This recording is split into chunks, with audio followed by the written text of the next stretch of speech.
ആദ്യമായിട്ട് ചിരിച്ചതും വർത്തമാനം പറച്ചിലൊക്കെ ആരംഭിച്ചതും സ്ത്രീ ഉണ്ടായതിന് ശേഷമാണ്. സത്യം പറഞ്ഞാൽ പെണ്ണുങ്ങളില്ലാത്ത ലോകം മോർച്ചറി പോലെയാണ്, ഒരനക്കവുമില്ല. കരച്ചിലും പിടിച്ചിലും ചീറ്റിലും ചിരിയൊക്കെ വേണോ, സ്ത്രീ ഉണ്ടേലേ ഉള്ളൂ. അതുകൊണ്ടാണ് സായിപ്പന്മാർ പറയും പരദേശയിലെ ആദ്യത്തെ സംസാര ഭാഷ ഇംഗ്ലീഷായിരുന്നു. ഞെട്ടി എഴുന്നേറ്റ് ആദം നോക്കുമ്പം ഒരു സുന്ദരി പെണ്ണ് മുമ്പിൽ നിൽക്കുന്നു.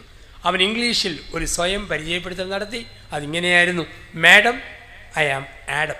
അങ്ങനെ വർത്തമാനം പറച്ചിൽ ആരംഭിച്ചു. മലയാളികൾ പറയും പരദേശയിലെ ആദ്യത്തെ ഭാഷ മലയാളമാണ്. ഞെട്ടി എഴുന്നേറ്റ് ആദം നോക്കുമ്പം പനങ്കല പോലത്തെ മുടി പാദം മുട്ടിക്കിടക്കുന്നൊരു മാതകത്തിടുമ്പ് മന്ദം വന്ന് നടന്ന് നീങ്ങുന്നു. നീ പോകരുത്, ഇങ്ങോട്ട് വാ എന്നർത്ഥത്തിൽ ഹേ വാ എന്ന് വിളിച്ചു. അങ്ങനെ ഹവ എന്ന വാക്കുണ്ടായി. സംസാരം ആരംഭിച്ചു.